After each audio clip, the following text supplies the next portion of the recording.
یہ تو میں نے آپ کو نٹ شل میں عقیدہ اور اس کی وہ ساری کرالریز بتا دی. اب میں آپ کو قرآن حکیم سے درجنوں آیات پیش کر سکتا ہوں، لیکن اس میں جو ضربہ سنام ہے، ایپیکس ہے قرآن میں، ایک موقع ایسا ہے جو سارے عقیدوں کو کلیئر کرے گا. اور یہ آیات بالکل کلیئر بتا دیں گی کہ ایک مسلمان کا عقیدہ نبی علیہ السلام کی نبوت کے بارے میں کیا ہونا چاہیے. اور میں آپ کو یہاں پہ ایک مزے کی بات بتاتا ہوں. 2008-9 کی بات ہے، جب میں نیا نیا گمراہ ہوا تھا. یعنی جب میں نے یہ عقیدہ بنایا کہ نہ میں وہابی، نہ میں بابی، میں ہوں مسلم علمی کتابی. نہ ہم سو کالڈ وہابی ہیں، نہ ہم بابوں کا دفاع کرنے والے بابی ہیں، ہم علمی کتابی مسلم ہیں. تو ہمارے جیلم شہر میں ایک بہت بڑے ڈاکٹر صاحب ہیں جو کٹر بریلوی تھے، جو ہمارے اس وقت کے زمانے بریلویت کے بڑے فین تھے. جب میں ظاہر میں نے تو پورا بلڈ اپ 31 سال تک بریلویت میں ہوا. تو وہ مجھے ملنے کے لیے گھر آئے، میرے والد صاحب کے دوست بھی، پیر بھائی بھی. تو وہ جاتے جاتے انہوں نے ایک چٹکلا چھوڑا. مجھے کہتے ہیں اچھا جی مجھے بتاؤ کہ نبی علیہ السلام کب نبی بنے تھے. مجھے تو پتا تھا یہ کس اسٹیشن سے بول رہے ہیں اور اس کے بعد کیا رزلٹ نکالنا ہے. میں نے کہا جی ابھی اعلیٰ حضرت سے پوچھ کے بتاتے ہیں. ہائے ہائے ہائے، یہ جگرا کسی اہل حدیث کا تو نہیں ہوگا، کسی دیوبندی کا تو نہیں ہوگا، کسی شیعہ کا تو نہیں ہوگا کہ وہ اعلیٰ حضرت کا لفظ بھی بول سکے. میں نے کہا جی اعلیٰ حضرت سے پوچھ لیتے. میں نے کنز الایمان شریف امام رضا بریلوی صاحب کا ترجمہ اٹھایا اور میں نے کہا آپ میرے ساتھ بیٹھ جائیں، میں آپ کو قرآن پاک کی آیات پڑھ کے بتاتا ہوں. اگرچہ میں اس کا ترجمہ کر سکتا ہوں لیکن میں آپ کو امام رضا بریلوی صاحب کا ترجمہ پڑھ کے بتاتا ہوں. یہ سورہ ہے الشورى.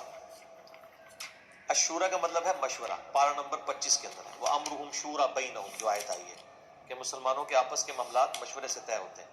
سورہ الشورى پارہ نمبر 25 کی آخری آیات ہے جہاں پہ سورہ الشورى کنکلوڈ ہو رہی ہے.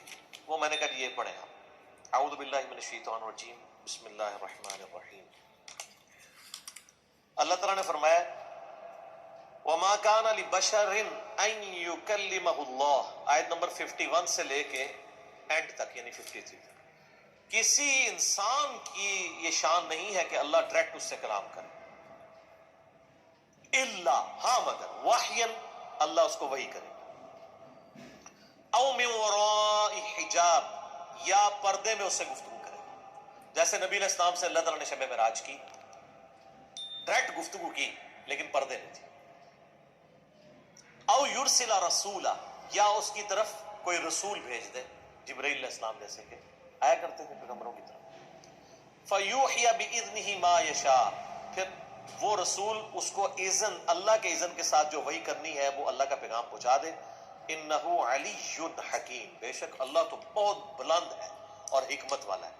بہت بلند ہے، اس کی شان ہی بہت بلند ہے، اور اس کی حکمت کا تقاضا ہے کہ وہ انسانوں میں سے پیغمبر چوز کرتا ہے. لیکن یہ اس کی حکمت ہے کہ ڈائریکٹ نہیں. ان کے ساتھ اس موڈ میں وحی کے 3 موڈ ڈسکس ہوئے ہیں. نمبر 1 خفیہ بات دل میں ڈال دی جائے، نمبر 2 پردے میں گفتگو کی جائے، نمبر 3 کسی فرشتے کے ذریعے. وَكَذَلِكَ، اور بالکل اسی طریقے سے، اوحینا الیک، اے نبی ہم نے آپ کی طرف بھی وحی کی ہے، روحا من امرنا، جو خاص روح ہے ہماری طرف سے وحی. ما کنت تدری الکتاب ولا الایمان، اس قرآن کے نزول سے پہلے نہ تو آپ جانتے تھے کہ کتاب کیا ہوتی ہے اور نہ ایمان کو جانتے تھے. یعنی ایک بیسک ایمان تو ہوتا ہے، یعنی ایمان کی ڈیٹیلز کیا ہیں. تو اعلیٰ حضرت نے بھی ترجمہ یہ کیا کہ نہ آپ کتاب کو جانتے تھے، نہ احکام شرع کی تفصیلات کو جانتے تھے. وَلَكِنْ جَعَلْنَاهُ نُورًا نَهْدِي بِهِ مَن نَّشَاءُ مِنْ عِبَادِنَا، لیکن ہم نے بنا دیا اس قرآن کو نور جس کے ذریعے ہم ہدایت دیتے ہیں اپنے بندوں میں سے جسے چاہیں. وَإِنَّكَ لَتَهْدِي إِلَىٰ صِرَاطٍ مُسْتَقِيمٍ، اور بے شک اب تو آپ بھی سیدھے راستے کی طرف رہنمائی کرنے والے ہیں. یعنی اللہ تعالیٰ نے اپنے نبی کو چوز کر لیا ہے کہ اپنا پیغام تک پہنچائے. صراط اللہ الذی لہ ما فی السماوات و ما فی الارض، راستہ اس اللہ کا کہ زمین و آسمان کی بادشاہت جس کے قبضے میں ہے. الا الی اللہ تسیر الامور، آگاہ ہو جاؤ سارے معاملات کو پلٹ کے اللہ ہی کی طرف جانا ہے. سر اس میں بالکل کلیئر کٹ آ گیا کہ نبی علیہ السلام کو اللہ تعالیٰ نے قرآن کے ذریعے جو ہے وہ ہدایت کاملہ تک پہنچایا. ڈائٹم لیول کی ہدایت تو ہے تھی لیکن کامل ہدایت. وَوَجَدَكَ ضَالًّا فَهَدَىٰ، اے نبی ہم نے آپ کو اپنی محبت میں خود رفتہ پایا تو آپ کو ہدایت کی اعلیٰ ترین منزل کے اوپر فائز کر دیا. بیسک ہدایت تو تھی یہ دعال کا ترجمہ جو بعض لوگوں نے کیا نا کہ گمراہ پایا نعوذ باللہ یا استغفر اللہ، یہ بالکل غلط ترجمہ ہے۔ قرآن میں واضح ہے ما ضل صاحبکم وما غوی، تمہارے نبی نہ کبھی بہکے ہیں نہ کبھی بہرا چلے۔ وما ينطق عن الہوا، وہ اپنی خواہش نفس سے کچھ نہیں کہتے۔ ان هو الا وحی یوحی، وہ تو وہی کہتے ہیں جو اللہ ان کو وحی کرتا ہے۔ یہاں ضال کا مطلب محبت میں خود رفتہ ہونا ہے، جیسا کہ حضرت یعقوب علیہ السلام کے لیے ان کے بیٹوں نے کہا تھا نا ان ابانا لفی ضلال مبین، ہمارے ابا تو یوسف کی محبت میں ڈوب گئے ہیں۔ وہ یہ تو نہیں کہہ رہے تھے کہ ہمارا ابا گمراہ ہو گیا ہے، اسی ابے کی محبت میں تو تھے اور اس ابے کو پیغمبر بھی مانتے تھے وہ، تو کوئی شخص اب پیغمبر باپ کو گمراہ تو نہیں کہے گا۔ وہاں ضال کا مطلب محبت میں ڈوب جانا۔ لہٰذا اس لحاظ سے میں اعلیٰ حضرت کے ترجمے کو صحیح سمجھتا ہوں، جہاں کئی معاملات میں انہوں نے غلط ترجمہ کیا، یہاں پہ ان کا ترجمہ ٹھیک ہے۔ تو نبی علیہ السلام کو کامل ہدایت تک اللہ تعالیٰ نے پہنچایا، تو یہ بالکل واضح ہے۔ اب آپ اسی کانٹیکسٹ میں ذرا بخاری و مسلم کی وہ درجنوں احادیث نکالیں۔ میں نے ان ڈاکٹر صاحب کو بھی کہا، اس کے بعد وہ خاموش ہو گئے جب یہ انہوں نے پڑھا نا، تو کہتے ہیں نہیں ٹھیک ہے۔ اب یہ نہیں مجھے پتا انہوں نے اپنا عقیدہ صحیح کیا ہے کہ نہیں، لیکن وہ میں نے کہا جی اب میں آپ سے معصومانہ سوال کرتا ہوں کہ جو بخاری و مسلم میں کتنی احادیث ہیں اس کو سپورٹیو، جس میں ایک مشہور حدیث ہے کہ جب نبی صلی اللہ علیہ وآلہ وسلم پہ پہلی وحی نازل ہوئی تھی، اما عائشہ کہتی ہیں جب آپ علیہ السلام کی عمر کا 40واں سال آیا تو آپ کا دل دنیا سے اچاٹ ہو گیا۔ پہلے آپ بڑی ڈائنامک لائف گزار رہے تھے، مکے کے ایک کامیاب تاجر تھے، کیونکہ ایک امیر ترین عورت کے ساتھ شادی ہو چکی تھی، آپ لوگوں کی آنکھوں کے تارے تھے، صادق اور امین تھے، بڑی آپ ڈائنامک لائف گزار رہے تھے۔ اچانک آپ کا دل دنیا سے اچاٹ ہوا 40ویں سال میں، اور سیدہ خدیجہ آپ کو کھانا باندھ کے دیتی تھی، تو کئی دن کے لیے آپ غار حرا میں جاتے تھے۔ تو لوگ بڑے پریشان ہو گئے کہ یار مطلب بیٹھے بٹھائے ایک ایکسٹروورٹ بندہ انٹروورٹ ہو گیا، کیا ہو گیا اس کو؟ اور وہاں پہ نبی رسول فرماتے ہیں مجھ پہ پہلی دفعہ فرشتہ سامنے ظاہر ہوا انسانی شکل میں، تو اس نے کہا اقرا، پڑھ۔ تو میں نے کہا ما انا بقاری، میں تو پڑھا ہوا نہیں ہوں۔ 3 دفعہ ایسا ہوا، پھر اس نے نبی اسلام کو جو ہے وہ معانقہ کیا اور زور سے دبایا، تو پھر وہ پہلی آیات 5 نازل ہوئی سورۃ العلق کی، اقرأ بسم ربک الذی خلق، خلق الانسان من علق۔ تو پھر اس کے بعد کیا ہوا کہ نبی علیہ السلام کہتے ہیں میرے دل کی دھڑکن تیز ہو گئی، میں جلدی سے گھر واپس آیا اور سیدہ خدیجہ سلام اللہ علیہا کو کہا کہ مجھے کمبل اڑا دو، اور کیونکہ ظاہر ہے ورنہ تو وہ سیدھا یہ کرتے کہ وہ باہر سے کوئی مطلب شیرنی لے کے گھر جاتے، کیا میری بیگم 40 سال سے جس کی میں تلاش میں تھا وہ وقت آ گیا۔ ظاہر نبی علیہ السلام کا وہ فرسٹ ایکسپیرینس ہوا تھا اس حوالے سے کہ آپ کے اوپر ذمہ داری ڈالی گئی۔ اچھا آپ پیدائشی پیغمبر تھے، اللہ کی حفاظت میں تھے، لیکن یہاں پہ یہ والا معاملہ ہوا۔ السلام علیکم ورحمۃ اللہ وبرکاتہ، حامدًا و مصلیٰ و مسلمہ و بعد۔ سامعین و ناظرین، قطع نظر اس سے کہ یہ کون ہے یا کیا ہیں، کیسے ہیں، اس سے پہلے بھی کئی ایسے ان کی کلپس ہیں جن پر میں جواب دے چکا ہوں، اور یہ خود کہتا ہے میں مطلب کسی جماعت سے تعلق نہیں رکھتا ہوں۔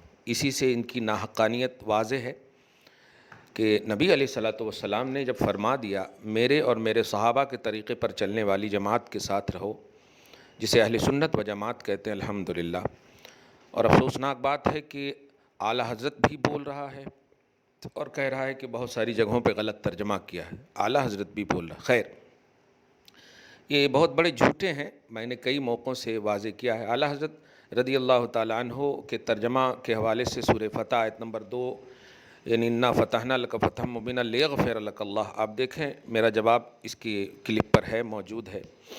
خیر، میں یہاں پر سورہ شورا کی اور حدیث بخاری وہ جو غار حرا کے حوالے سے ہے، وہ 2 بات جو قابل گرفت ہے اس ویڈیو میں، جس سے گمراہیت پھیل سکتی ہے، اس طرف توجہ دلانا آپ سب کی ہم ضروری سمجھتے ہیں، اور اللہ پاک استقامت دینی عطا کرے۔ مخلص محترم جناب فرید شرفی صاحب کو معتمد مدینہ مسجد وجے نگر کالونی حیدرآباد، اللہ ان کی عمر میں برکت دے، انہوں نے اس طرف توجہ دلائی کہ حضور پاک صلی اللہ علیہ وسلم نزول قرآن سے پہلے نہ کتاب جانتے تھے نہ ایمان جانتے تھے، جس کا صاف مطلب یہ ہوا کہ اس سے ایک نگیٹو میسج جائے گا۔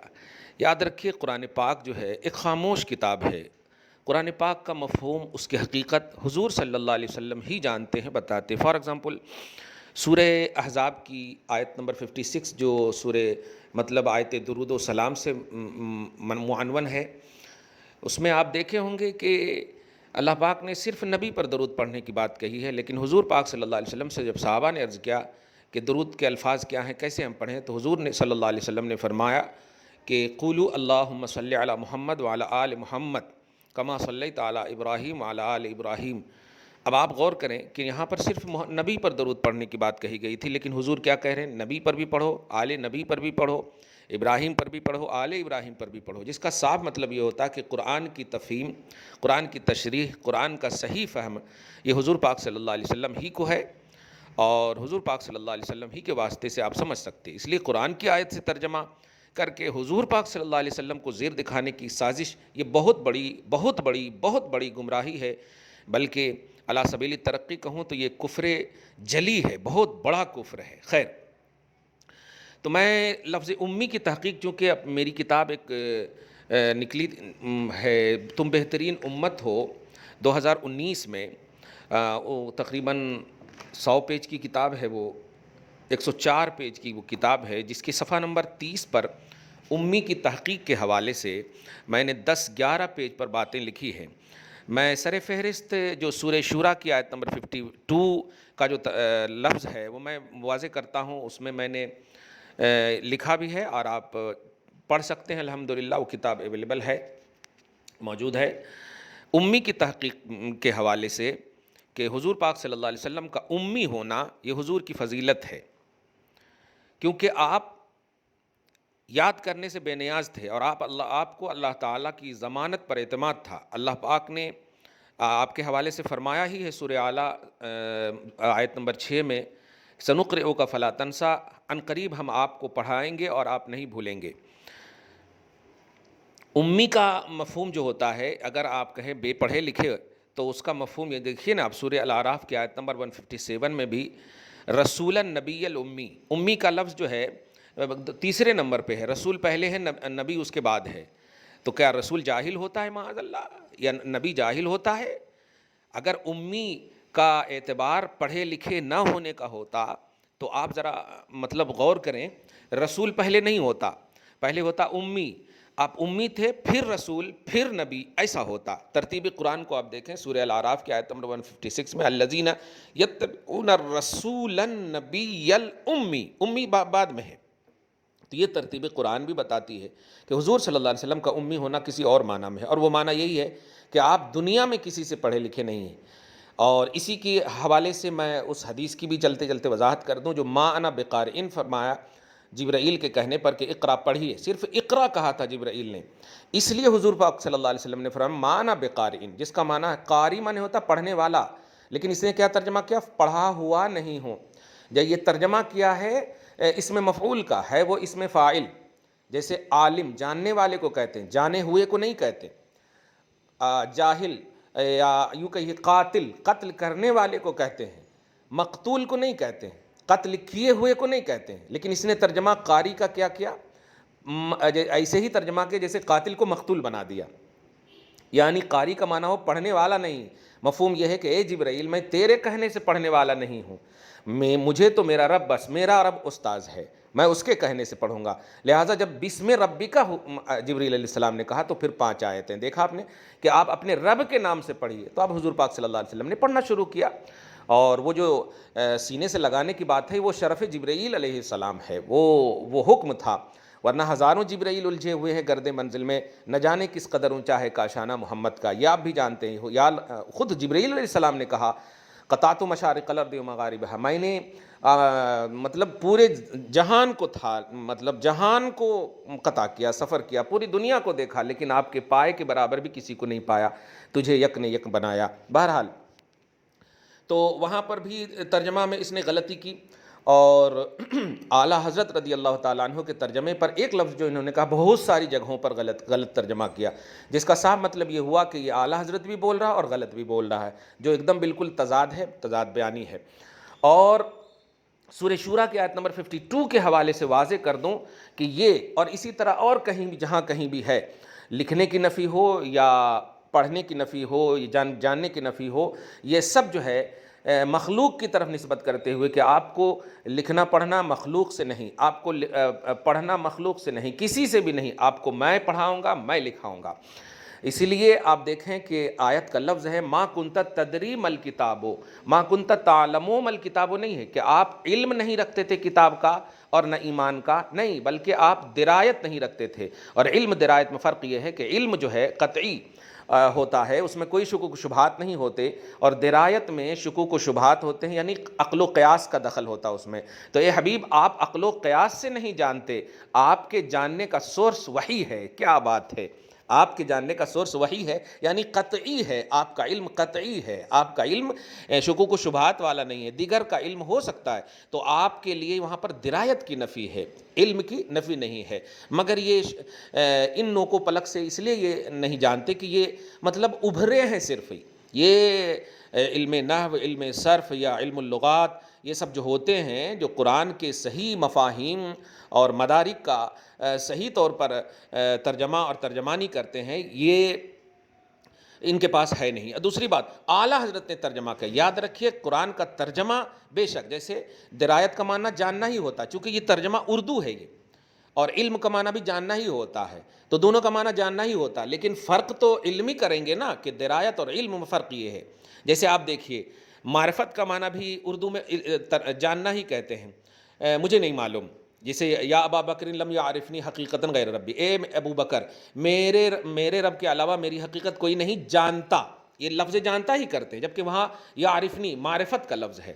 تو معرفت، علم، درایت، یہ سب جو ہے عربی لفظ ہیں، درک، ادراک، یہ سب عربی لفظ ہیں، لیکن اس لفظ کا معنی یہ علم اللغات میں، علم الشریعت میں، علم الانصاب میں، نسبتوں کے علم میں، یہ سب میں الگ الگ ہوتے ہیں، لیکن ان کو کیا معلوم، انہیں کچھ نہیں معلوم ہے، بس یہ بعد میں یوں سمجھیے کہ اپنی ٹی آر پی کے لیے، اپنی شہرت کے لیے، معاذ اللہ ثم معاذ اللہ، کیونکہ آج کی تاریخ میں یہ کہہ رہے میں کسی جماعت کے ساتھ نہیں ہوں، کیا کہیں گے؟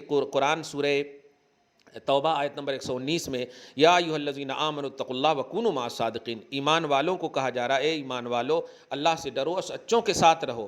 تو جماعت کے ساتھ رہنے کا حکم اللہ پاک دے رہا ہے، میں سچوں کے ساتھ رہنے کا حکم ہے، مگر یہ کیا کہہ رہا ہے میں کسی کے ساتھ نہیں ہوں۔ اور حضور کے لیے جو اس نے انگلش کا لفظ پہلے کیسی زندگی کاٹتے تھے، اب کیسی زندگی کاٹ رہے، اس انداز میں جو جارحانہ انداز اپنایا، معاذ اللہ ثم معاذ اللہ، ہزار بار بوشویم دہن سے مشک گلاب، ہنوز نام تو گفتن کمال بے ادبیس، نفس گم کردہ می آیت جنید و بایزید ایجا۔ یہ ہوتا ہے ایک سچے عاشق رسول کا عنوان، یہ نہیں ہو سکتا۔ یہ امامہ لوگوں کو گمراہ کرنے کے لیے باندھے ہیں، یہ لباس جو اسلامی ہے یہ گمراہ کرنے کے لیے ہے۔ آپ ہم سب ان سے سترک رہیں، باخبر رہیں۔ آخری میں پھر کہوں، حضور پاک صلی اللہ علیہ وسلم کے لیے کے حوالے سے دو طرح سے یہاں اس کلپ میں گمراہی ہے۔ ایک تو حضور کے جاننے کی جو نفی کی گئی ہے معاذ اللہ، اس میں امت کو یہ میسج دینے کی کوشش کی گئی حضور کچھ نہیں جانتے تھے 40 سال سے پہلے، حضور کو بتایا گیا۔ یاد رکھیے گا، حضور اگر نہیں جانیں گے کچھ تو کوئی نبی نہیں جان سکتا، کوئی نبی، کیونکہ سارے نبیوں کے یہ نبی ہیں۔ حضور صلی اللہ علیہ وسلم کی اگر یہ شان بنی تو پھر دیگر انبیاء کرام کی کوئی شان ہی نہیں بن سکتی معاذ اللہ۔ ہاں یہ سچ ہے کہ اعلان، اظہار، یہ سب عنوان بن سکتے ہیں کہ حضور پاک صلی اللہ علیہ وسلم کو جو اظہار رسالت فرمانے کا حکم ہوا کہ اب 40 سال تک میری تربیت میں میرے حبیب ہو چکے ہو، اب میری تربیت خاص کے بعد اب جو ہے اعلان کرو، اعلان کرو۔ چنانچہ پھر وہ قرآن کا نزول اور پھر امت کے لیے، اور ایک سب سے بڑی بات کہہ دوں آپ، یہ قرآن بھی حضور کی زبان ہی نے قرآن کو قرآن بتایا۔ اگر غور کریں تو یہ قرآن بھی حدیث رسول ہی سے ثابت ہے۔ کیوں؟ اس لیے کہ اللہ نے نہیں کہا کہ میں کہہ رہا ہوں کہ یہ قرآن ہے، حضور نے کہا کہ میں کہہ رہا ہوں کہ یہ اللہ کا کلام ہے، تب جا کر کے آپ نے مانا کہ یہ قرآن ہے۔ تو اب قرآن سے لے کر کے اس ذات کو مطلب تردیدی نقطۂ نظر سے آپ پیش کر رہے ہیں جس ذات نے قرآن کی قرآنیت کو واضح کیا۔ اگر وہ کہہ دیتے یہ میری حدیث ہے تو آپ حدیث ہی مانتے اس کو۔ تو رسول کی زبان، رسول کی ادا، رسول کا علم اگر مشکوک ہو جائے تو ہمارا قرآن، ہمارا رحمان، ہمارا ایمان کچھ نہیں ہو سکتا۔ والسلام علی من اتبع الہدی۔